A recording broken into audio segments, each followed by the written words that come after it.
welcome back to Crafter's Grove. Today we're going to be showing you how to fix a door that won't close.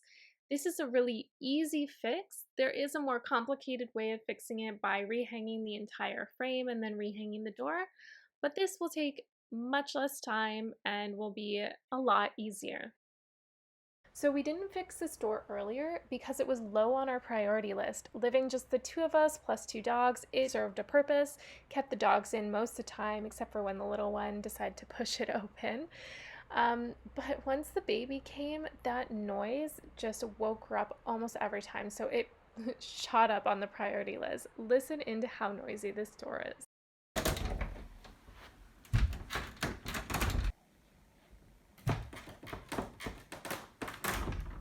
So you can see the underlying problem as to why the door won't close is that the frame is no longer square, or maybe was never square to begin with. And a square door will never fit a door frame that's not square. So you have a few options to how to fix this. One, you could rehang the entire frame. That's quite a lot of work, as I mentioned before.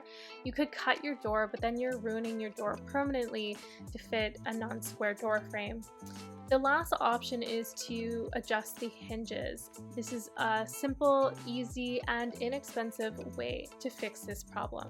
So first you need to figure out where the door is being blocked from closing and then adjust accordingly. So there are a couple of indicators to show where a door is rubbing.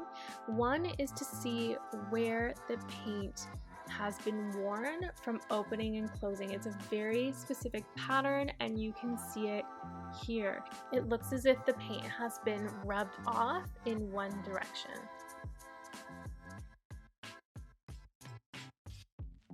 To help you better identify these paint clues, I just want to compare the two paint issues on this door and door frame.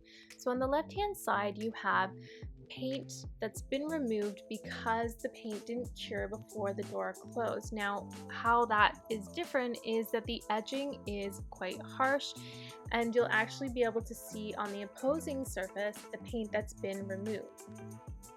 Compare that to the paint rubbed off on the right hand side. So how that's different is the edging isn't sharp, it's softened from all the rubbing, and again the texture goes in one direction and is consistent the whole way along, whereas the other one is like globs of paint that have been ripped off.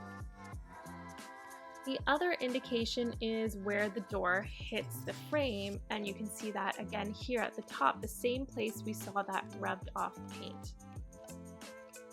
So because the door is only hitting at the top of the frame, all you need to do is move your hinges down the total amount you need for the door to clear the frame. In our case, that's 2 millimeters. We also bought new hinges because, as you can see, these hinges have been painted over time and time again, and so they're in desperate need of replacement. So if your hinges have been painted over like ours have, the first thing you need to do before you can remove them from the door and the door frame is separate the paint that's holding the hinges onto the door and the door frame. You can do that by using an X-Acto knife and cutting along the edge of the hinge. You'll also have to clear the heads of the screws, and that can often be done with a screwdriver.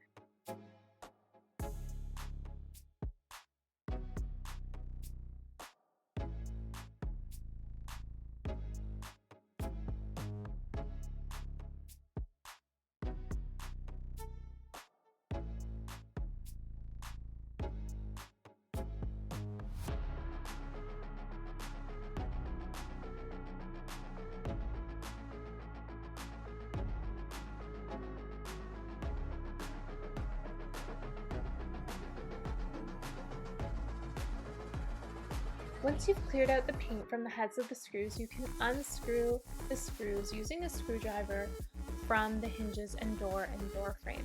Once you have successfully separated the paint, the hinges should come off fairly easily from the other surfaces.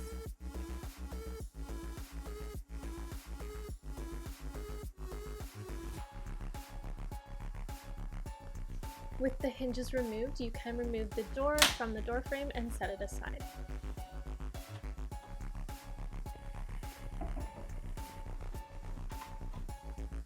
Next, place your hinges where they're originally located and then move them down the amount of space you need to move down to allow the door to clear the frame. If you find that the door rubs on the ground, move the hinges up instead. Once you have the hinges in place, mark that out with a pencil or the X-Acto knife, and then you may find that you have to chisel away at the door frame to widen or lengthen that inset so that the hinge can fit in that lower setting.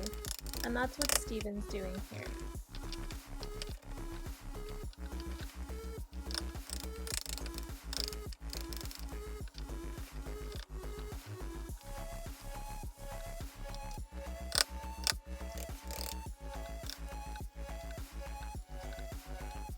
And then repeat the same process down below where the second hinge recesses into the door frame.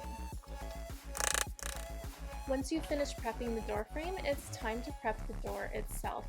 So to do this, you're just going to repeat the same steps on the door as you did on the hinges and the door frame. If you're replacing your current hinges and the new hinge is wider than the old, as ours are here, you may also have to widen that space where the hinge sits. So here you can see Steven doing that as well. Step 1, wake up early, gonna rise with the sun. Step 2, get some good, some food in you. Step 3, think real hard about what you want to be. Step 4, everybody just do your thing. Wake up, today's gonna be a good day. Wake up, today's gonna be a good day. If you're trying to decide whether or not to replace your hinges, there are a few factors to consider, like, do they make a lot of noise when opening and closing? Are they covered in paint or rust, or are they damaged in some way? If they're very unique hinges and you feel there's a reason to save them, those issues can be fixed and most hinges can be restored. So once the hinges are fitting into their recessed space, it's time to reinstall them. It's easiest if you install the hinges onto the door first, and then prop up the door and install the hinges into the door frame. I try to do this every day, call it replication. Wake up, today's gonna be a good day. Wake up, today's gonna be a good day. In order to install the hinges and the door to the door frame, you need to prop up the door with something, raising the door up so that the hinges sit level with their position inside the door frame.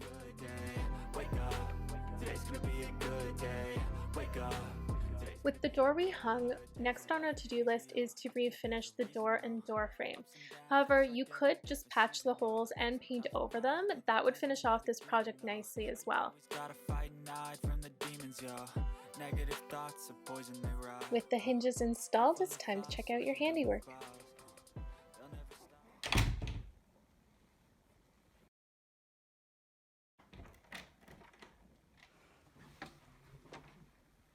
Oh my god, it feels so good to use the doorknob again.